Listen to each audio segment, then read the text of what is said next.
সমবেত ভক্তবৃন্দের চরণে আমার কোটি কোটি দণ্ডবৎ প্রণিপাত।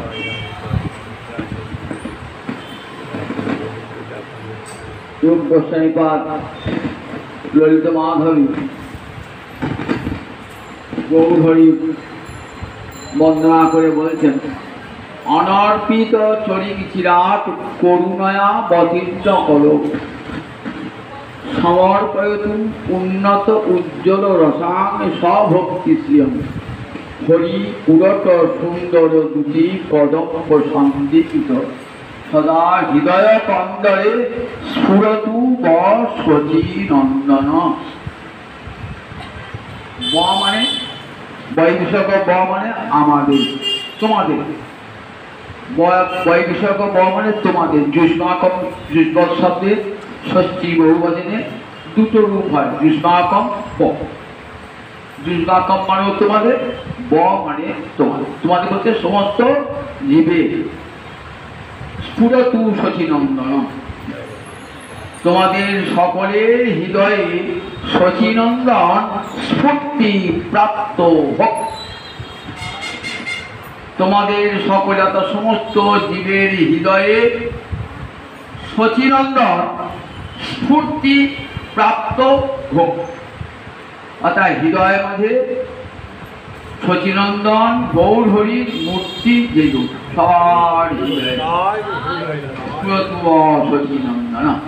কেন সেই শচীনন্দন কি করেছেন বলছেন, করুণয়া অবতীর্ণ করো, করুণা করে কলিযুগে পৃথিবীতে অবতীর্ণ। কি জন্যে এলেন? সমর্পয়তুম উন্নত উজ্জ্বল রসাং স্বভক্তি। শ্রী মানে সম্পদ, ভক্তি মানে ভক্তি সম্পদ, স্বভক্তি মানে তিনি নিজে যে ভক্তি আস্বাদন করেন সেই ভক্তি জগৎকে দান। সেই ভক্তিটা কেমন না? উন্নত উজ্জ্বল রসাং, উন্নত উজ্জ্বল রস মেশানো। উজ্জ্বল রস মানে যে রসে বিন্দু মাত্র কালিমা নাই, চকচকে ঝকঝকে, তাকে আমরা উজ্জ্বল বলি। তো 9টা রসের মধ্যে মোট 12টা রস, রসশাস্ত্রে 9টা রস বলেছেন, বৈষ্ণবশাস্ত্রে 12টা রস। 12টা রসের মধ্যে 5টা হলো মুখ্য রস, শান্ত, দাস্য, সখ্য, বাৎসল্য, মধু। এই মধুর রস কেমন না? উজ্জ্বল রস। ব্রজগোপীদের যে মধুর রসে কৃষ্ণ সেবা, সেটা হলো উজ্জ্বল রস। বৈষ্ণবেরা এই মধুর রসকে উজ্জ্বল রসই বলেছেন, কারণ এই রসেতে আত্মেন্দ্রিয় প্রতিবাঞ্ছা নাই, সবটাই কৃষ্ণেন্দ্রিয় প্রতিবাঞ্ছা, কৃষ্ণ সুখের জন্য ভালোবাসা। এবং উন্নত উজ্জ্বলতবতী, যদি কি চাওয়া পাওয়া থাকে, নিজের সুখের বাঞ্ছাও যদি থাকে, তাহলে তা মলিন হয়ে যায়, উজ্জ্বল হয় না। ব্রজগোপীদের যা কিছু সব কৃষ্ণের জন্যে। যদ্যপি দেখিয়ে গোপীর নিজ দেহে প্রীত, তথাপি কৃষ্ণের লাগি জানি হরিশ্চিত। কবিরাজ গোস্বামীপাদ বলছে, কেন গোপীদের দেহ সুখ ছিল না? তারা সাহায্য করত, প্রসাদন করত, এতে বোঝা দেহ সুখ। বলা না, না, সেও তো কৃষ্ণের লাগি জানি হরিশ্চিত। কৃষ্ণের জন্যে আমার অঙ্গ শোভা দেখে কৃষ্ণ আনন্দ পাবেন বলি। গোপীর অঙ্গ শোভা দেখে কৃষ্ণের বদন প্রফুল্ল হয়ে উঠত। তাই কৃষ্ণকে সুখী করবার জন্যে গোপীরা অঙ্গে প্রসাদন পান। অভিসারে যাবেন রাধারানী, তো সাজছেন। কে সাজাচ্ছে? ললিতা বিশাখারা সাজাচ্ছে। সম্মুখে একটা বড় দর্পণ আয়না আছে, সাজছেন তো, নিজে সাজছেন, কিন্তু মনে মনে ভাবছেন গোবিন্দ আমার বদনের কোন সৌন্দর্য দেখলে পরে সুখী হবে। বারবার সাজ, না হলো না, এসো দেখ ললিতা, এভাবে সাজেন, এভাবে সাজাচ্ছেন, বারবার সাজেন, নিজে সাজছেন। দর্পণে কার মুখটা ফুটে ওঠে? আপনি যখন সাজেন, আপনার সঙ্গে দর্পণ থাকে, কার মুখটা ফুটে ওঠে? আপনার মুখটা ফুটে ওঠে তো। কিন্তু কি আশ্চর্য, গোবিন্দের বদনটা দর্পণে ফুটে। দেখছেন কেমন কৃষ্ণ ভালোবাসা? নিজের মুখ রাধাই দেখতে পাচ্ছেন না, কৃষ্ণের বদনখানা। কৃষ্ণ পিছনে এসে দাঁড়িয়েছেন, কৃষ্ণ পিছনে এসে দাঁড়িয়েছেন। রাধারানীর ভাবটি ভাঙাচ্ছেন না। রাধারানী কতবার সাজছেন, একবার সাজায়, একবার খসায়। সাজায় সাজে বেটে নারী, বলি একবার খসায়, একবার পরায়। সাজায় সাজ বেটে নারী। রাধারানী অঙ্গের পোশাক একবার খুলছেন, একবার পড়ছে, একবার খুলছে, সাজিয়ে সখীদের সাজ দিচ্ছে না। গোবিন্দ দূর থেকে দাঁড়িয়ে দাঁড়িয়ে দেখেছেন তো কেন উজ্জ্বল রস বল নিজেদের সাজছেন, সেটাও যাতে কৃষ্ণ সুখী হবে, আমার কোন রূপটা দেখলে পারি, নিজের সুখের জন্য নয়, গোবিন্দকে সুখী করবার জন্য দেয়। গোপী শোভা দেখে কৃষ্ণের যত মাধুর্য বাড়ে, কৃষ্ণ শোভা দেখে গোপীদের তত মাধুর্য বাড়ে। মন মাধুর্য রাধা প্রেমে দোহে হোরো করি, ক্ষণে ক্ষণে বাড়ে দোহে কেহ নাহি হারি। মন মাধুর্য রাধা প্রেম, গোবিন্দ বলেছেন আমার মাধুর্য আর রাধারানী প্রেম দুজনে যেন প্রতিদ্বন্দ্বিতা শুরু করেছে। মন মাধুর্য রাধা প্রেম, দেখেছেন কবিরাজ গোস্বামী পাদ কেমন ভাষা। মন মাধুর্য রাধা প্রেম দোহে হোর করে, হোর মানে প্রতিযোগিতা করছে। আমার মাধুর্য আর রাধারানীর প্রেম, এই দুটোই যেন প্রতিযোগিতা, কে হারে কে জেতে। মন মাধুর্য রাধা প্রেম দোহে হোর করি, ক্ষণে ক্ষণে বাড়ে দোহে কেহ নাহি হারি।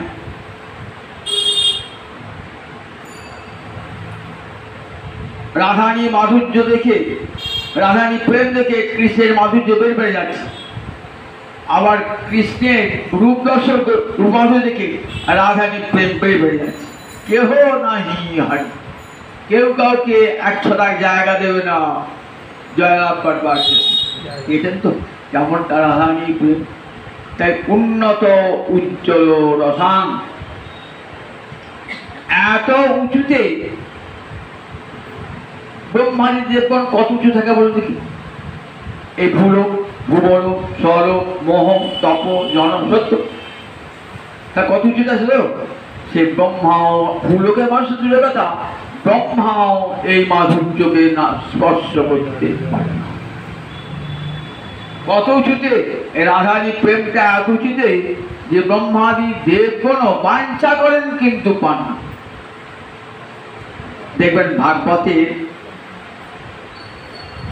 ভ্রমর গীত আছে, সেই ভ্রমর গীতে উদ্ধব যখন ফিরে আসছেন, তখন ভ্রমর গীতে উদ্ধব বলছেন, হে রাধারানী, হে ব্রজদেবী, তোমার এই প্রেমের কণিকা কারা বাঞ্ছা করে? ব্রহ্মা বাঞ্ছা করে, মহাদেব বাঞ্ছা করে, কোটি কোটি যোগী যারা, কোটি কোটি বছর ধরে যোগ সাধন করছেন যারা ব্রহ্মচারী যোগী, যোগী শ্রেষ্ঠ, তারাও বাঞ্ছা করেন যে রাধারানীর প্রেমের একটু কণিকা পাবো কেমন করে। তাহলে বুঝে রাখবেন রাধারানীর দুর্লভ প্রেম কত উঁচুতে। সেই প্রেমটা নিজে গৌর কৃষ্ণচন্দ্র বৃন্দাবনে আস্বাদন হয় নাই, আস্বাদন হয়েছে কিন্তু তৃপ্তি হয় নাই, আশা মেটে নাই। তাই এবার নিজে রাধারানীর ভাবকান্তি অঙ্গীকার করে ব্রজের কৃষ্ণ এলেন নবদ্বীপে গৌরাঙ্গ হবে। একদিকে নিজে রাধা প্রেম আস্বাদন করবেন, আর অপরদিকে জীবকে রাধারানীর মাধুর্য সমেত হরিনাম জগৎকে বোঝা। নাম প্রেমের বালাগাথি পড়াইল সংসার। তাহলে কত বড় দাতা বলুন একবার। নিজে যেটা আস্বাদন করছেন সেটা দেবে কাকে? কলির জীবকে। কলির জীব পাওয়ার যোগ্যই নয়, কলির জীব তো পাওয়ার যোগ্যই না, তাকে কোনো সাধনই নাই। তো কলিতে কে ব্রাহ্মণ কে শূদ্র সব একাকার। কলির ব্রাহ্মণ গলায় পৈতে আছে, সে গায়ত্রী মন্ত্রটাই পড়তে পারে না, পড়ে গেছে। তাহলে কলিতে কে ব্রাহ্মণ কেই বা শূদ্র কলিতে। সেই কলির মানুষের কোনো সাধন নাই কলির মানুষের। সুতরাং কলির মানুষ তো পেতেই পারে না। সত্যযুগের মানুষ দাবি করতে পারতো আমাদের সাধন আছে, ত্রেতা যুগের মানুষ সাধন করতে পারতো, বলতে আমরা যোগ্য লোক। কিন্তু গোবিন্দ কাকে দিলেন? সত্যযুগের মানুষকেও দিলেন না, ত্রেতা যুগের মানুষকেও দিলেন না, দাপর যুগে। তাহলে কতক্ষণে করুণা বলুন দিকে একবার যে আমার কমা ছেলে সব যে একবারে জড়ধি অন্ধ পতিত অধম, সেই কলির জীবকে আমার গৌরাঙ্গ হয়ে দান করে। করুণা অবতীর্ণ এই করুণা তো দেখাতে পারতেন সত্যযুগের মানুষের কাছে। ত্রেতা যুগে যোগ্য লোককে দান করা হতো, বললেন দান করবে যোগ্য পাত্রে দান করবে, জায়গা থেকে দান করবো। যোগ্য যদি সত্যযুগের মানুষকে দান করতেন তাই যোগ্য পাত্রে দান হতো, ত্রেতা যুগের মানুষকে দান করতেন, তারপরে মানুষের সাধারণ ছিল দান করতে পারতেন। তিন যুগে মানুষকে কাউকে দান করলেন না, কলিযুগের মানুষ। যে কলিযুগের মানুষের বিন্দুমাত্র ধর্মে কর্মে মতি নয়, নিজের পিতা মাতাকে শ্রদ্ধা করে না, বাড়ি থেকে তাড়িয়ে দেয়, নিজের স্ত্রীকে তাড়িয়ে দেয়, পুত্রকে তাড়িয়ে দেয়, স্ত্রী স্বামীকে তাড়িয়ে দেয়। সেই কলির জীব, অধন্য জীব, যাতে এতটুকু আচার নাই, অনাচারে ভর্তি, আহার শুদ্ধি নাই, কোনো কিছু কোনো শুদ্ধি নাই, বসন শুদ্ধি নাই, দেহ শুদ্ধি নাই, সেই কলির জীবকে আমার মহাপ্রভু কি খাওয়ালেন? একবারে চরমতম রাজভোগ খাওয়ালেন, যার রাধারানী আস্বাদন করেছেন, নিজে আস্বাদন করে সেই বৃন্দান করেন। তাই বলছেন করুণয়া অবতীর্ণ কলো কি জন্য? সমর্পিত সম্যকরূপে অর্পণ করবার জন্য। দান অন্যান্য যুগে কিছু কিছু হয়েছে বটে, কৃষ্ণ অবতারও দান হয়েছে, আমরা দেখি দানটা বৃন্দাবনে দান হয়েছে, সেখানে প্রেমের এসেছে, ময়ূর ময়ূরীর এসেছে, ভ্রমণ ভ্রমণী গুনগুন গান করেছে, কপিল কপিলা গান করেছে। বৃন্দাবনের লতা পাতা গোবিন্দকে দেখে একবারে প্রেমে উৎফুল্ল হয়ে উঠেছে, যমুনা উজান বয়েছে, হরিণ হরিণী ছুটে এসেছে গান শুনে, দান হয়েছে। কিন্তু দানটা নিজের ঘরের মধ্যেই দানটা হয়েছে। বৃন্দাবনে কার আছে? আমার নতুন বিষয় আছে বৃন্দাবনে। বৃন্দাবনে সব গোবিন্দের সন্ধিনী শক্তির পরিকর, গোটা বৃন্দাবন তো সন্ধিনী শক্তির পরিকরে ভরা, গোটা বৃন্দাবনে। বৃন্দাবনের লতা পাতা ঝুঙ্গা সব কারা বৃন্দাবনে বৃক্ষ হয়েছে? ঋষিরা। বৃন্দাবনে গাভী হয়েছে, বাছু হয়েছে কারা? ঋষিরা, মুনিরা, ঋষি তারা এসেছে। তাই সোজা নাকি? তাহলে বৃন্দাবনে যে দানটা হয়েছে ওটা ভগবানের নিজের ঘরে ঘরে দান। আপনি খুব কৃপণ লোক তো, সবাই আমাকে কৃপণ বলে, বলে ও কৃপণ লোকটা মুখ দেখিস না, ও 10টা পয়সা বার করতে পারে না, ও মুখ দেখিস। তা গোবিন্দা কৃপণ, গোবিন্দ কৃপণ, গোবিন্দ কৃপণ, প্রেম দান করতে পারে বলে গোবিন্দ কৃপণ। কৃপণ লোকের সমাজে সম্মান থাকে না, ভাবছেন এই কৃপণ নামটা আমাকে ঘোচাতে হবে। কি করে ঘোষা যাবে না? কলিযুগে আমি গৌরাঙ্গ হরি হয়ে আমার এই কৃপণ নামটা ঘোচাবো। কার্পণ্য দোষ দূরে করতো। শিব গোসাইবের টিকা লিখছেন, গোসাই টিকা তো গোসাই কথা, কার্পণ্য দোষ দূরী করো না আয়া। ভগবানের কার্পণ্য দোষ দূর করবার জন্য গৌরাঙ্গ রূপে আবির্ভূত হন। আর কে কৃপণ করবেন? বৃন্দাবনে দান আমি কি বলবো? কেন আমি দান করিস তো? কৃষ্ণ বলছেন আমি দান করি না, গৌর দান করি নাই। বৃন্দাবনের লতা পাতা প্রেম দান করিস তো? বললে ও ঠাকুর, দানটা কাকে করেছ? নিজের লোক কি দান করেছো? আমাদেরকে দিয়েছ? আমার মতো কলিহতে জীবকে দিয়েছ? আপনি কৃপণ ছিলেন, সবাই কৃপণ বলতো, একবার দেখো আমার কিছু রাখি না, আমরা সবাই কৃপণ বলতো। আর কৃপণ বলো না, সব আমি দান ঘরে যা ছিল সব কবি দিয়েছি। কাকে দিয়েছো গো? বড় ছেলেকে, মেজো ছেলেকে, ছোট ছেলেকে, নাতিকে, নাতনিকে, জামাইকে। খুব দান হয়েছে, খুব দান করেছো তুমি, খুব দান। নিজের ঘরের সম্পদ ঘরেই রেখে দিলে, দিয়ে বলছে আমি দান করলাম। কৃপণ নাম হয়ে যায়। গোবিন্দের ঠিক তেমনি, গোবিন্দের দানটা কেমন? নিজের ঘরের সম্পদ ঘরেই রেখে দিয়েছে, বৃন্দাবন। যদি পরকে দান করতে পারেন তবেই তো আপনি দাতা। গৌর হরি দান করলেন বৃন্দাবনের বাইরে। সমর্পয়িত উন্নত উজ্জ্বল রসাং স্বভক্তি শ্রীরাম। এই কত বড় দান হয়ে দেখুন আমার গৌরাঙ্গ অবতারে। সম্ভব রূপে অর্পণ হবে, এবার আর কেউ বাকি থাকবে না। সকলকে অর্পণ করবার জন্যে অনর্পিত চলে গেছিলাম। কতদিন দেন নাই জিয়া দীর্ঘকাল। কোন একবার পরিতে গৌরাঙ্গ হয়ে এসেছিলেন, কত কত হাজার হাজার কোটি কোটি বৎসর পূর্বে তখন দিয়েছিলেন। তারপর তো কত যুগ কেটে গেছে, আবার মনে হলো কতদিন তো দিই নাই, দীর্ঘকাল দান করি নাই, তাই আবার দেবো। অর্পিত চরিং মানে যা পূর্বে দেওয়া হয়েছে, চরকাটি প্রত্যয়। অর্পিত শব্দের সঙ্গে চট প্রত্যয়, অর্পিত চর। চরি হলো কেন? স্ত্রীলিঙ্গ, ভক্তি শব্দ স্ত্রীলিঙ্গ, তার বিশেষণ হলো অর্পিত চরি। তা বলে অর্পিত চরি মানে যা দেওয়া হয়েছিল, আর অনর্পিত মানে যা দেওয়া হয় না। অনর্পিত চরি দীর্ঘকাল যা দেওয়া হয় নাই। কপিল দেব এসে দেন নাই? আমরা ভাগবতী চিত্তস্কন্ধে কি কপিল ভক্তি তত্ত্ব বর্ণনা করছেন, দেন নাই? বললেন কপিলের ভক্তি আর গৌর হরির দেয়া ভক্তি এক নয়। কপিলের দেয়া ভক্তি বিধি ভক্তি, বৈধি ভক্তি। আর আমার গৌর হরি কি দান করলেন? এই উন্নত রাগ ভক্তি দান করলেন। যে ভক্তি বুঝির গোপীগণ আস্বাদন করেন, সেই ভক্তি দান করলেন কলিযুগের মানুষ। সেই সচিরঞ্জন জুষ্ণাকম তোমাদের হৃদয়ে নিরন্তর স্ফূর্তি প্রাপ্ত হন। সন্ন্যাস গ্রহণ করে, সেই প্রেম দানের সংকল্প গ্রহণ করে, নাম দানের সংকল্প গ্রহণ করে আমার মহাপুরুষ চলেছেন দক্ষিণ ভারতে। হরে কৃষ্ণ কৃষ্ণ কৃষ্ণ হরে হরে, হরে রাম রাম রাম হরে হরে, হরে কৃষ্ণ কৃষ্ণ কৃষ্ণ হরে হরে, হরে রাম রাম রাম হরে হরে। কৃষ্ণ কেশব কৃষ্ণ কেশব পাহিমাং, রাম রাঘব লক্ষ্মণ। যদি বাহু তুলে কীর্তন করতে করে চলেছেন দক্ষিণে বসে।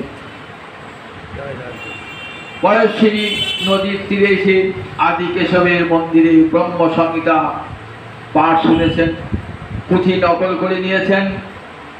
একথা কতদিন বলেছি। এবার প্রভু কোথায় এলেন? এবার প্রভু এলেন সিঙ্গেরি মঠে। সিঙ্গেরি মঠ কি জন্য প্রসিদ্ধ বলুন দেখি? জগৎগুরু শঙ্করাচার্যের মঠ। যে শঙ্করাচার্য ভারতবর্ষের চারদিকে 4টে মঠ স্থাপন করেছিলেন। জগৎগুরু বলি আমরা, শিবাবতার জগৎগুরু। চারদিকে 4টি মঠ, গোবর্ধন মঠ, সিঙ্গেরি মঠ, সারদা মঠ, জ্যোতির্মঠ। এই 4টে মঠ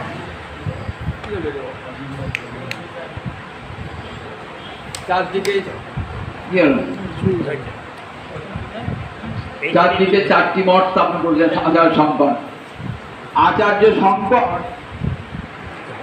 জন্মেছেন 788 খ্রিস্টাব্দে। 788 খ্রিস্টাব্দে, অর্থাৎ 8ম শতাব্দীতে। আজকে কত শতাব্দী? 1924, তার মানে একবিংশ শতাব্দী। একবিংশ 1900 সাল পর থেকে আমরা কি বলি? একবিংশ। আর আচার্য শঙ্কর এসেছেন 8ম শতকে, 788। তাহলে আজ থেকে কত বছর আগে? 1300 বছর আগে, প্রায় 1500 বছর আগে আচার্য শঙ্কর জন্মেছিলেন। ভারতবর্ষে একটি রাজ্য, তার নাম কেরল। কেরলে কালারি বলে একটি গ্রাম, সেই গ্রামে এক ব্রাহ্মণ পরিবারে আচার্য শঙ্কর জন্মালেন। শিবের অবতার, শঙ্কর শঙ্কর সাক্ষাৎ। শঙ্কর মানে শিব, শিব অবতার রূপে এলেন আচার্য শঙ্কর রূপে। পিতার নাম ছিল শিবগুরু, মায়ের নাম ছিল বিশিষ্টা দেবী। 8 বৎসর বয়সে সমস্ত বিদ্যা অধিগত, বেদ বেদান্তাদি। 8 বৎসর, অবাক হয়ে সবাই যে 8 বৎসর বয়স অনেক আপনার হাতে খড়ি হয়। আর সে 8 বৎসর বয়সে সমস্ত বেদান্তাদি, বেদ বেদান্ত একবারে মুখ, সরস্বতী যেন জীবের গদা। সব পণ্ডিতরা অবাক হয়ে গেলেন, বললেন ছেলের কুশ দেখি। কুশ দেখে বললেন ছেলে তো বেশি দিন বাঁচবে না, ছেলে তো স্বল্পায়ু, বেশি দিন বাঁচবে না। 32 বছর বেঁচে ছিলেন। এই 32 বছর বয়সে অনেক অসামান্য কাজ করে গেছেন আচার্য শঙ্কর। মায়ের নাম ছিল বিশিষ্টা দেবী। মা অন্তরে কাঁদতেন যে আমার ছেলের পরমায়ু তো বেশি দিন নাই। লোকের মুখে ছেলের প্রশংসা শোনেন বটে, কিন্তু মনটা কেঁদে ওঠে, ছেলে তো আমার বেশি দিন বাঁচবে না। পিতা শিবগুরু আগেই গত হয়েছেন। এই অল্প বয়সে সন্ন্যাস গ্রহণ করলেন। মাকে, নিজের মাকে ছেড়ে আচার্য শঙ্কর সন্ন্যাস গ্রহণ করলেন। সন্ন্যাস গ্রহণ করতে বিবিধ স্থান পরিভ্রমণ করতে করতে করতে কোথায় এলেন? নর্মদা নদীর তীরে এক গুহায়, তার নাম ওঙ্কারনাথ গুহা। সেই গুহায় কে থাকতেন? গুরু গোবিন্দ পাদ। আচার্য শঙ্করের গুরুদেবের নাম গোবিন্দ পাদ। সেখানে গুরুদেবকে সন্তুষ্ট করলেন, সেবা দিয়ে প্রণাম জানিয়ে গুরুদেব সন্তুষ্ট হয়ে দীক্ষা দান করলেন। আরম্ভ হয়ে গেল কঠোর সাধনা গুরুর কাছে। কেমন গুরু সেবা দেখুন, নর্মদায় বান ডেকেছে, আর গুরুদেব আছেন ধ্যানে মগ্ন গুহার মধ্যে। নর্মদার জল ফুলে ফেটে উঠে গুহার মধ্যে ঢুকছে। সব শিষ্যরা চিন্তিত, গুহার মধ্যে গুরুদেব ধ্যানমগ্ন হয়ে রয়েছেন। শঙ্কর বলেন কোনো চিন্তা নাই, তোমরা একটা মাটির কলসি নিয়ে এসো। মাটির কলসিটা গুহার মুখে ধরলেন। যত জল, এদিকে অঝরে বৃষ্টি পড়ছে, আবার নদীর জল ফুলে পড়ছে, সব জল গিয়ে ঢুকছে। দেখছি কোথায় যেন শেষ হয়ে যাচ্ছে জল গিয়ে, আর গুহা দিয়ে জল। তখন সব শিষ্যর অবাক, এত জল ওই কলসির মধ্যে ঢুকছে কি করে? আকাশ থেকে ঝরে পড়ছে, আবার নর্মদার জল, সব জল ঢুকছে ওই ছোট্ট কলসিটার মধ্যে। গুরুর অঙ্গে এক ফোঁটাও লাগলো না। সবাই অবাক হলেন। ধ্যান ভাঙার পর গুরুদেব বললেন, যাও শঙ্কর, তোমাকে বিরাট কাজ করতে হবে, তারই প্রতীক্ষায় আমি আছি। ভারতবর্ষে সনাতন ধর্মকে আবার পুনরায় জাগ্রত করে তুলতে হবে। এ কাজ তোমাকেই করতে হবে। লুপ্ত তীর্থের উদ্ধার করতে হবে এবং ভারতবর্ষের বৈদিক শাস্ত্রের আবার পুনঃপ্রবর্তন তোমাকেই করতে হবে। তুমি চলে যাও কাশী ধামে। গুরুর আদেশ মাথায় নিয়ে আচার্য শঙ্কর এলেন কাশী ধামে। কাশী ধামে এসে সেখানে আচার্য শঙ্করের সাধনা শুরু হলো। মণিকর্ণিকার ঘাটে বসে গ্রন্থাদি রচনা করতেন আচার্য শঙ্কর। একদিন মণিকর্ণিকার ঘাটে স্নান করে উঠে আসছেন, তো দেখছেন রাস্তাটা চণ্ডাল শুয়ে আছে, রাস্তা জয়া করে। এই তুই সর, আমি যাচ্ছিলাম, তুই চণ্ডাল। বলছে আচার্য, চণ্ডাল কাকে বলছেন আমার, আর সত্যি বা কাকে বলছেন? আমার আত্মাকে যদি সত্যি বলেন তাহলে আত্মা তো সর্বব্যাপী, তার তো সর্বার জায়গা নেই। আত্মা তো সর্বব্যাপী, তার তো সর্বার জায়গা নেই। আর দেহটাকে যদি সত্যি বলেন তাহলে দেহটা তো জড়, সে তো শুনতেই পাচ্ছে না। তাহলে বলে আমাকে চণ্ডাল বলে, শাস্ত্রে আপনি তো বলেছেন সর্বং খলিদং ব্রহ্ম, জগতের প্রতি ধূলিকণাই ব্রহ্ম। তাই যদি হয় তা চণ্ডাল, আমি ব্রহ্ম নই। তুমি কে গো? আমি সাক্ষাৎ মহাদেব, তোকে কৃপা কর পদে এসেছি। সব সংস্কারে ঊর্ধ্বে ওঠো। চণ্ডাল ব্রাহ্মণ বলে কিছু নাই, সমস্ত মানুষের মধ্যেই ভগবান রয়েছেন, সমস্ত মানুষের মধ্যে। আচার্য শঙ্কর তুমি জগৎকে শেখাও, জীব যেন সকল মানুষকে সম্মান দান করে। সবার হৃদয়ে ভগবান রয়েছেন, সবাই পরব্রহ্ম গোবিন্দই হয়েছেন, গোবিন্দই ভগবান, পরব্রহ্ম শিহরি। আবার তিনিই চণ্ডাল, তিনি হাড়ি মুচি ডোম চণ্ডাল তিনি হয়েছেন। আবার জগতের পশু পাখি সব তিনি হয়েছেন। জগৎ তো বিষ্ণুময়, এই দৃশ্যে দর্শন করবে আচার্য শঙ্কর। চোখ খুলে গেল আচার্য শঙ্করের। আচার্য শঙ্কর এবার চলে এলেন হিমালয়, গুরুদেবের আদেশ, চলে এলেন হিমালয়ের কোলে বসে গ্রন্থ অদ্বৈতবাদ। আচার্য শঙ্করের যে দার্শনিক মতবাদ, তাকে আমরা কি বলি? অদ্বৈতবাদ। ব্রহ্মসূত্রের ভাষ্য দিলেন। ব্রহ্মসূত্র কাকে বলে? বেদান্ত দর্শনকে। ভারতবর্ষের 6টা দর্শন শাস্ত্র আছে, 4টে বেদ, 6টা দর্শন, 6টা বেদান্ত। 4টে বেদ কি কি? ঋক, সাম, যজু, অথর্ব। এই বেদ জানতে গেলে 6টা বেদান্তকে জানতে হয়। শিক্ষা, কল্প, ব্যাকরণ, নিরুক্ত, জ্যোতিষ, ছন্দ। আর 6টা দর্শন কি কি? 6টা সাংখ্য দর্শন, যোগ দর্শন, ন্যায় দর্শন, বৈশেষিক দর্শন, মীমাংসা দর্শন, আর শেষ দর্শনটি নাম হলো বেদান্ত দর্শন। এই বেদান্ত দর্শনকে আমরা কি বলি? ব্রহ্মসূত্র। উপনিষদই হলো বেদান্ত দর্শন। উপনিষদের তত্ত্বকে ব্যাসদেব, যিনি সাক্ষাৎ শ্রীহরি নারায়ণ, যিনি ব্যাস রূপে আবির্ভূত হয়েছিলেন। আর শঙ্কর হলো, আচার্য শঙ্কর হলো মহাদেব। ব্যাস কি করেছিলেন? ব্যাস এসে ওই বেদান্তের তত্ত্বকে নিয়ে সূত্র আকারে 4টে খণ্ডে বেদান্ত দর্শন রচনা করেছিলেন। তারই অপর নাম ব্রহ্মসূত্র। দেখবেন গীতায় এই ব্রহ্মসূত্র কথা উল্লেখ আছে। ব্রহ্মসূত্র মানে ব্রহ্ম তত্ত্বকে সূত্রাকারে ছোট্ট কথার মধ্যে ব্রহ্মতত্ত্বকে বর্ণনা করেছে 4টে খণ্ডে। এই নাম ব্রহ্মসূত্র। সেই ব্রহ্মসূত্র এইটুকু হতে পারে, তার ব্যাখ্যা কিন্তু অনন্ত ব্যাখ্যা।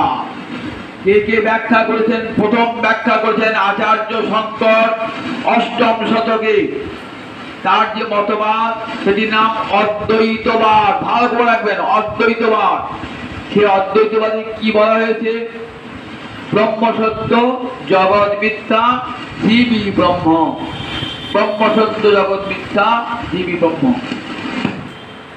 আচার্য শঙ্করের পর দক্ষিণ ভারতে আর একজন বৈষ্ণবাচার্য আবির্ভাব হয়েছে, তার নাম রামানুজ। রামানুজাচার্য, যিনি লক্ষ্মী নারায়ণ এবং রাম সীতার উপাসক ছিলেন। এই রামানুজ ছিলেন ভক্তিবাদী। তার যে মতবাদ দার্শনিক, তার নাম বিশিষ্টাদ্বৈতবাদ। তাহলে আচার্য শঙ্করের মতবাদ হলো অদ্বৈতবাদ, রামানুজের মত হলো বিশিষ্ট অদ্বৈতবাদ। তারপর দক্ষিণ ভারতে আর একজন বৈষ্ণবাচার্য হলেন, তার নাম নিম্বার্ক। এই নিম্বার্কের দ্বৈতাদ্বৈতবাদ। তারপরে আর একজন এলেন মাধ্যাচার্য, ইনি দ্বৈতবাদী। এমনি করে এক একজন আচার্য শঙ্কর, রামানুজ, নিম্বার্কাচার্য, মাধ্যাচার্য, এরা বেদান্ত সূত্রের ভাষ্য দান করলেন। এই ভাষ্যের উপরে দাঁড়িয়ে আছে ভারতবর্ষের হিন্দু ধর্ম, সনাতন ধর্ম। কত ভাবে বিভিন্ন দৃষ্টিভঙ্গি দিয়ে সাধকেরা বিভিন্ন ভাবে ব্রহ্মতত্ত্ব ব্যাখ্যা করেছেন। আচার্য শঙ্করের প্রতি আদেশ ছিল যে জগৎ ভগবান বিমুখ হয়েছে, তুমি জগৎকে শোনাও সেই ভগবানের কথা। আচার্য শঙ্কর গুরুদেবের আদেশ শিরোধার্য করে তখন বৌদ্ধ ধর্মের প্লাবনে জগৎ ভেসে গেছে, হিন্দু ধর্ম প্রায় লুপ্ত হতে চলেছে। সামন্তকার রাজারা শাসন ছিলেন বৌদ্ধবাদী। অশোক, হর্ষবর্ধন থেকে সব কি ছিলেন, সব এরা বৌদ্ধ ধর্মের লোক ছিলেন। ফলে হিন্দু ধর্মের প্রতি এদের একটা বিদ্বেষ ছিল এবং হিন্দু ধর্মের বহু গ্রন্থকে এরা বিনষ্ট করে দিয়েছিলেন এবং চাইতেন যথাযথ সনাতন ধর্মকে বিনাশ করা হোক। রাজশক্তি যার সাহায্য পায় সেই ধর্ম তো প্রসার লাভ করে। তার ফলে বৌদ্ধ ধর্ম ভারতবর্ষ ছাড়িয়েও ভারতবর্ষের বাইরে সর্বত্র প্রসার লাভ করেছিল। হিন্দু ধর্ম তখন কোণঠাসা। সেই অবস্থায় আচার্য শঙ্কর ভগবান যুগে যুগে সনাতন ধর্মের রক্ষককে, ভগবান শ্রীহরি যুগে যুগে এই সনাতন ধর্মকে রক্ষা করেছেন। এই সনাতন ধর্মের কেউ প্রতিষ্ঠাতা নয়, জগতে অন্যান্য ধর্মের প্রতিষ্ঠাতা আছে, সনাতন ধর্ম স্বয়ং ভগবানের ধর্ম, সনাতন ধর্ম। তাই ভগবান যুগে যুগে এই ধর্মবক্তা, সনাতন ধর্মের রক্ষক তিনি। তাই এই ধর্ম কোনোদিন কেউ বিনাশ করতে পারবে না, যে ধর্মের মূল গোবিন্দ স্বয়ং। সুতরাং এই ধর্মকে বিনাশ করবার শক্তি জগতের কারও নাই। মুসলমান এসেছেন, খ্রিস্টান এসেছেন, বৌদ্ধ এসেছেন, সবাই আঘাত করেছেন এই সনাতন ধর্মকে, কিন্তু কেউ বিনষ্ট করতে পারে না। যেমনকার তেমনি আজ পর্যন্ত সনাতন ধর্ম দাঁড়িয়ে আছে। দেখেছেন তো এই সনাতন ধর্মটার কত শক্তি। কারণ এই সনাতন ধর্মটা সকলের মতকে সম্মান দান করে, সকলের মতকে সহিষ্ণু মতবাদ, সবার মতকে বলে না যে আমার ধর্মটাই বড়, এটাই গ্রহণ করো, অন্য ধর্ম করো না। এটা সনাতন ধর্মের মানুষ বলে না। তারা সকল ধর্মের মানুষকে সমান সম্মান দান করে, পরমত সহিষ্ণুতা, এটাই সনাতন ধর্মের বড় গুণ। যার ফলে বহু ছোটখাটো মতবাদ এই সনাতন ধর্মে ভিড়ে মিশে গেছে। সেই সনাতন ধর্ম, লুপ্ত সনাতন ধর্মকে আচার্য শঙ্কর আবার নূতন করে প্রতিষ্ঠা করলেন। সমস্ত উপনিষদের ভাষ্য দিলেন, বেদান্ত সূত্রের ভাষ্য দিলেন, গীতার কি সুন্দর ভাষ্য দিয়েছেন, বিরাট ভাষ্য দিয়েছেন গীতা। এই ভাষ্যগুলি না পড়লে তো বোঝা যায় না, গীতার শ্লোক পড়া যায় না, ভাগবতের শ্লোক পড়া যায় না, ভাষ্য না পড়লে, টিকা না পড়লে। এগুলি সব পণ্ডিতরা করে গেছেন, বৈষ্ণবাচার্যেরা, আচার্য শঙ্কর। সেই শঙ্কর জীবনের শেষ প্রান্তে এসে কেমন করে গোবিন্দ ভজন করতে বলছেন দেখুন জগতের জীবকে। যে ছাত্ররা ব্যাকরণ পড়ছেন তো বলছেন ব্যাকরণ পড়ে কি হবে রে, ভজ গোবিন্দাং ভজ গোবিন্দাং ভজ গোবিন্দাং মুহুরমতে প্রাপ্তে সন্নিহিতে মরণে নহি নহি রক্ষতি দুঃখে করণে ভজ গোবিন্দাং ভজ গোবিন্দাং ভজ গোবিন্দাং মুহুরমতে। নিজে ছাত্রগণকে বলছেন দেখো ব্যাকরণের সূত্র ক্রি ধাতু উভয় পদী, আত্মপদী না পরস্পরপদী, এটা জেনে তোমার কি হবে? সাংসারিক জগতে, ব্যবহার জগতে লাভ হবে, তোমাকে বড় পণ্ডিত বলবে, পয়সা করতে পারবে, কিন্তু ওই জগতে কোনো লাভ নাই। এই জগতে আপনি বড় পণ্ডিত হন না কেন, বড় বিজ্ঞানী হন, বড় বৈয়াকরণ হন, বড় সাহিত্যিক হন, বড় দার্শনিক হন, এই জগতের সীমাতে সব গৌরব একদিন কোথায় শ্মশানে শেষ। সব গৌরব ও সব অহংকার একদিন শ্মশানে এসে। কিন্তু এখন বলে দেখো ভজগোবিন্দ এই কৃষ্ণ ভক্তি এটা বিনাশ হবে না, শ্মশানে যাবে না, শ্মশানে সব শেষ হয়ে যাবে, কিন্তু আপনার অন্তরে যে কৃষ্ণ ভক্তি এটা বিনাশ হবে নহি নহি রক্ষু প্রাপ্তে সন্নিহিতে মরণে। আমরা মরণটাকে আটকাবে কে? বলে এই কৃষ্ণচরণের ভক্তি মরণটাকে আটকিয়ে দেবে। তার মানে আর জন্ম মৃত্যুর চক্রে আপনাকে আসতেই হবে না, জন্ম মৃত্যুর চক্রে আসতেই হবে না। যতদিন আসবে যাবো আবার জন্ম মৃত্যুর চক্রে পড়তে হবে, তো অমৃত ধামে নিয়ে যাবে। তাই ভজ গোবিন্দাং ভজ গোবিন্দাং ভজ গোবিন্দাং বহুরমতে প্রাপ্তে সন্নিহিতে মরণে নহি নহি রক্ষতি দুঃখিকরণে। গোবিন্দ শত্রু মহাপুত্ররা দ্বারা মোহমুদ্গর, মুদ্গর মানে মুগু, মোহ নিদ্রায় ঘটিয়াছি তো মুগুর মেরে ঘুম ভাঙাচ্ছেন। কাতব কান্তা কষ্টে পুত্র সংসার অয়ম অতীব বিচিত্র নলিনী দল দল জলমতি তরলং তাবৎ জীবন অতিশয় তপন। বলছেন দেখ কাতব কান্তা বউ জেনে কাচ্ছিস, কে তোর বউ রে? আগে তোর বউ ছিল, পর্যায়ে বউ হবে? কষ্টে পুত্র ছেলে জেনে কাচ্ছিস, আগে জন্ম তোর ছেলে ছিল, পর্যায়ে ছেলে হবে। কাতে কান্তা কষ্টে পুত্র সংসার ময়ম অতীব বিচিত্র। সংসার বড় বিচিত্র সংসার। কাকে বউ বলছিস, কাকে ছেলে বলছিস, ওটা দুদিনের মায়ের সম্পর্ক মাত্র, থাকবে না সম্পর্কটা। যে সম্পর্কটা মাইক মায়াটা সম্পর্ক সে তো মিথ্যা, মিথ্যা। ওই সম্পর্ক ধরে রাখিস না। সংসার অয়ম অতীব বিচিত্র। সংসারের এক সবাই পাওনা থোনা নেবে, দেবার বেলায় কেউ নাই সংসারে। যখন দাও থাও সবাই বেরিয়ে হলো, তারপরে তারপরে যখন নিজের শরীর নুচ্চ কুচ্চ হয়ে যাবে, অর্থ উপার্জন করতে পারছেন না, তখন বলবে তুমি যাও বাবা, বিদায় না, তোমার কাজ শেষ হয়ে গেছে, আর তোমার প্রয়োজন নাই, তুমি বিয়ে হয়ে গেছো তো, আর তোমার কাজ কি? চলে যাও। যতদিন থাকবে সংসারে আপদ রূপে আবর্জনা রূপে থাকতে হবে। তাহলে দেখুন একদিন এই সংসারে কত আদর পেয়েছি, টাকা পয়সা উপায় করেছি, আর যেদিন শেষ হয়ে গেল আর কেউ আদর করে না। তাই সংসার এবং অতীব বিচিত্র, এমন মায়ার খেলা সংসার। যে সংসারকে আপন বলে ভেবেছিলাম সেই সংসার আপন নয়, এখন কষ্ট বুঝতে পারলাম। দেখুন সংসার অয়ম অতি বিচিত্র। নলিনী দল দল দল জল জলমতি দল। নলিনী দলে অর্থাৎ পদ্ম পাতায় যদি জল থাকে, নলিনী দলগত জল, পদ্ম পাতায় যদি জল থাকে চঞ্চল টলমল টলমল করে। তারপর জীবনম অতিশয় চপল। ওই জীবনটা দেখ, এখনই আছিস, এখনই বলে যাবি, এখনই আছি, কথা বলতে বলতে নিঃশ্বাস বন্ধ হয়ে যাবে। দেখুন দাদা, এখন তো যুবক আছি, যুবতী আছি, বুড়ো আসুক খুব করে কাশি হোক হোক, তারপরে বলবো 80 বছর 50 বছর বয়স হোক, বললে দেখো মায়ের পেটে মরে যায় ছেলে, জন্মে খেলতে খেলতে মরে গেল ছেলে। মৃত্যুর আবার কোনো বয়স আছে নাকি? মৃত্যুর বয়স নাই, মৃত্যুর সময় নাই। যে কোন নলিনী দলগত জলপতি দল, নলিনী দলগত, নলিনী দল পদ্মের দলে পাতায় জল যেমন টলমল টলমল করছে, তেমনি যে কোনো মুহূর্তে মৃত্যু এলে হবো, দাঁড়াও অপেক্ষা করো, ছেলেটা মানুষ হয় না, তুমি বাদেইছো যাবে, যমরাজা শুনবে, যমরাজা শুনবে না, বলে এখনই তোমাকে যেতে হবে, যখনই তখনই। তাই তারপর জীবনা অতিশয় চপলম। তাই ভজ গোবিন্দাং ভজ গোবিন্দাং ভজ গোবিন্দাং বহুরমতে। কিন্তু কি আশ্চর্য, মায়ার এতখানি প্রভাব না, মায়ার প্রভাবে আমাদের দেখো দিনমপি রজনী সাহায্য প্রাত শিশির বসন্ত পুনরায়াত কাল ক্রীড়তি গচ্ছত্তায়ু তদপি ন মুঞ্চত্তাসাবায়ু।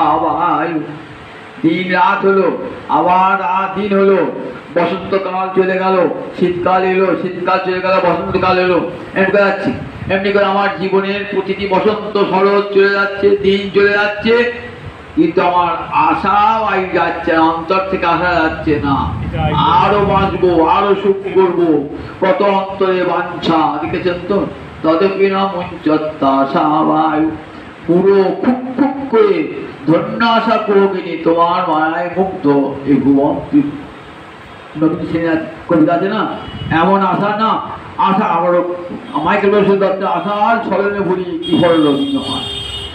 আশা এমন করে মানুষকে বাঁচিয়ে রেখে দেয় না, একটা ভিকিরি তার কেউ নাই, বৃদ্ধ হয়েছে, থুমতুর কাঁপছে, সেও দেখবে বালিশের তলায় টাকা জমিয়ে দিচ্ছে, সেও বালিশের তলায় আরে টাকা নিয়ে তুই কি করবি, তুই মরতে বসেছিস তো, সেও ভিক্ষা করে এনে টাকা রাখছে, ব্যাংকের পাস বই তার দেখছে তার বালিশের তলায় ব্যাংকের পাস বই রয়েছে, ঠিক আছে ব্যাংকে টাকা রেখে আসছে, কি আশ্চর্য দেখো, তার আর কেউ নাই, খুব করে কাশছে, বটতলায় শুয়ে আছে, দেখবার কেউ নাই, এবার ঠিক করে নিয়ে মরে যাবে, কিন্তু আশা ছাড়ছে না, আর বাড়ি করবো, বাড়ি কিনবো, বাড়ি কিনবো, সংসার করবো, কি বাচ্চা সংসারে, দেখেছেন তো আশা বলছেন দেখো কেমন রাত্র উঁচি বুক সমর্পিত অগ্রে অগ্রে বন্যী পৃষ্ঠে ভানু, রাত্রেও সমর্পিত, রাত্র সমর্পিত শিবক জানু, বলছেন তরুতল ভিক্ষা করতল বাস, করতল করতল ভিক্ষা তরুতল বাস, তদপি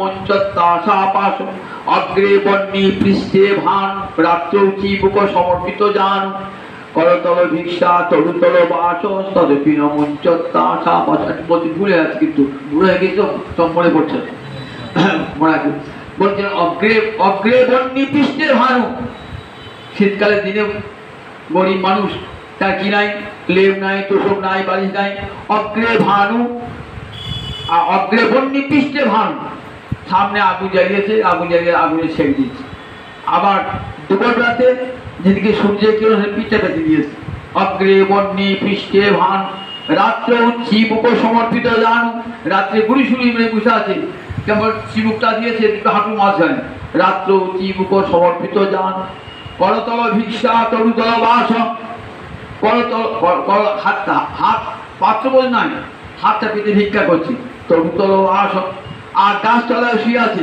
তদপি মঞ্চত্তাশা বাস, তথাপি আশা যাচ্ছে না, দেখেছেন তো কেমন সংসার, মায়ার দেওয়া সংসার, তথাপি আশা যাচ্ছে না। অঙ্গং বলিতং বলিতং মুন্ডং দশন বিহীনং জাতং তুন্ডং বৃদ্ধ জাতি গৃহীত্বা দণ্ডং তদপি মঞ্চত্তাশা পিণ্ডং। অঙ্গং বলিতং রুদ্র গুজ্জ হয়ে গেছে, অঙ্গ বৃদ্ধ হয়ে গেছে, 80 বছর পূজা জোট হয়েছে, বলিতং মুন্ডং মাথায় একটা আর চুলও নাই, দশনবিহীন দাঁতগুলো সব ফোকলা হয়ে গিয়েছে, কি আশ্চর্য দেখো, তখনও পর্যন্ত হাত লাঠি ধরে যা চলবার শক্তি নাই, লাঠি ধরে বৃদ্ধ জাতি গৃহীত্বা দণ্ডং তদপি মঞ্চত্তাশা পিণ্ডং, তখনও পর্যন্ত আশা ছাড়ছে না, এখনো বেঁচে থাকবো, ছেলে নাতির বিয়ে দেখে যাবো, আবার নাতি ফুট নাতি তার বিয়ে দেখে যাবো, কত চিন্তা দেখুন, এখন তো দেখেছেন তো মৃত্যু মুখে দেহ, এখন কত আশা আমাকে বাঁচিয়ে রেখে দিয়েছে, দিতে আসছে 100 পুত্র চলে গেছে, 100 মুখে আগুন দেবার কেউ নাই, যে ভীমকে গাল দিত, যে যুধিষ্ঠিরের অমঙ্গল কামনা করেছে, আর তারই আশ্রয়ে থাকতে হয়েছে, তারই দেওয়া অন্ন খেতে হচ্ছে।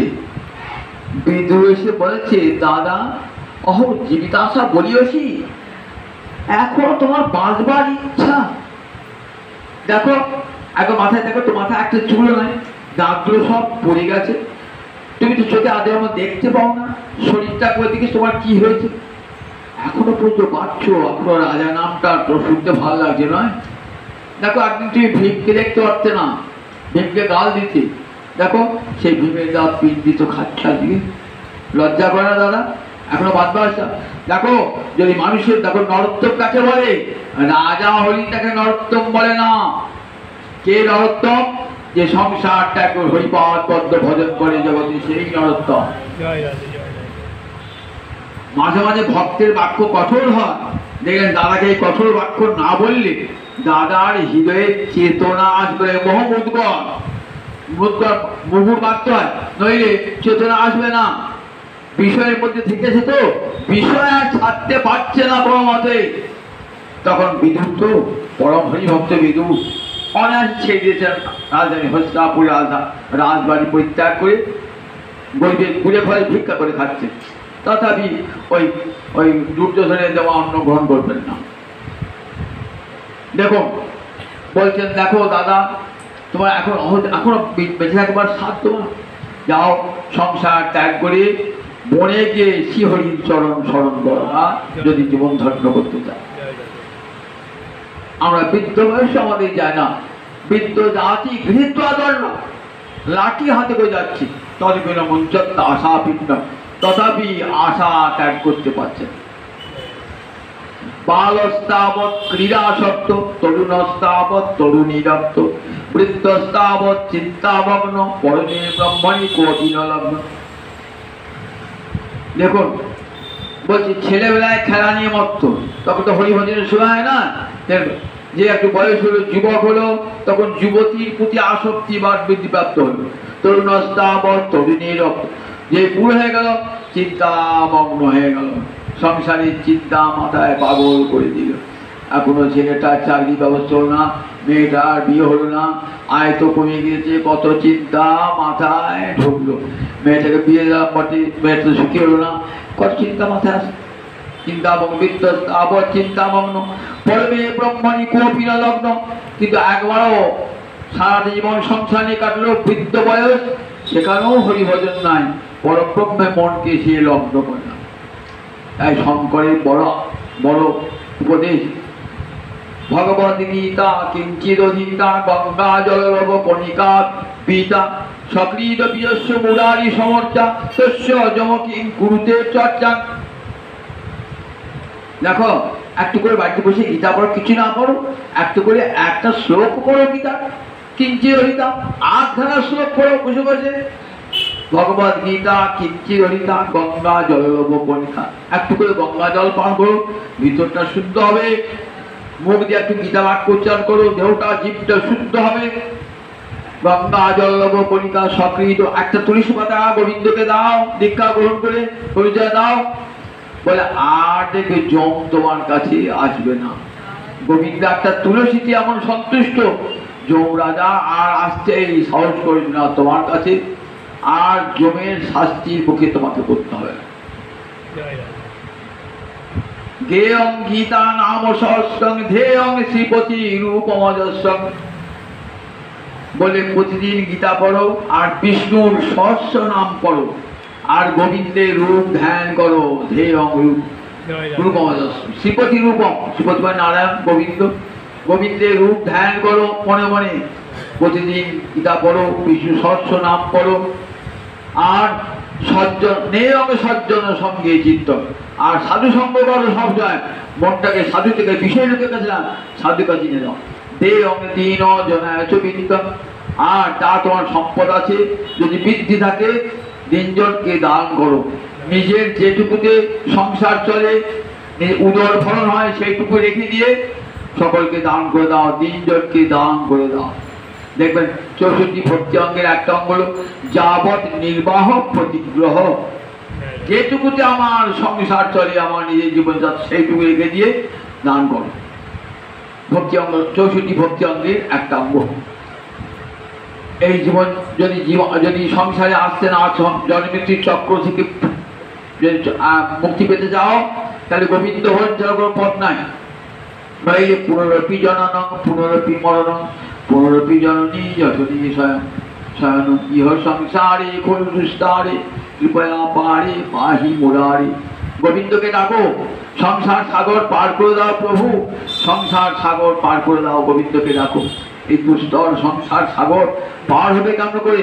কত শোক দুঃখের আঘাত ভোগ করতে হবে, কত লাঞ্ছনা, কত বঞ্চনা।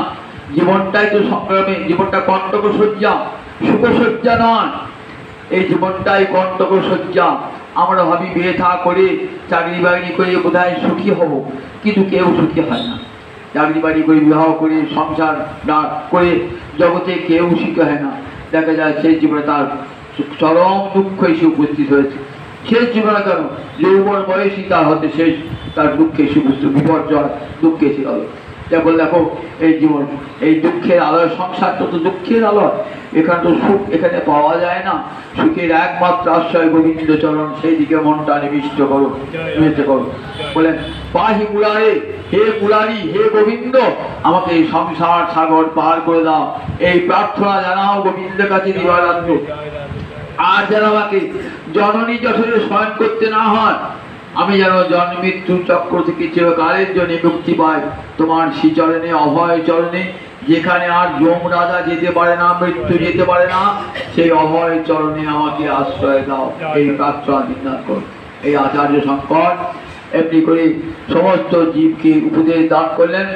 সেই শৃঙ্গেরি মঠে এসে আমার মহাপ্রভু আচার্য শঙ্করকে কোটি কোটি প্রণাম জানালেন। আমরা আচার্য শঙ্করকে প্রণাম জগৎগুরু প্রণাম জানিয়ে এইখানে আজ ভাগবতী কথার বিরাম। আগামী দিন মৎস্য তীর্থের কথা শোনাবো। জয় নিতাই, জয় জয় জয় জয়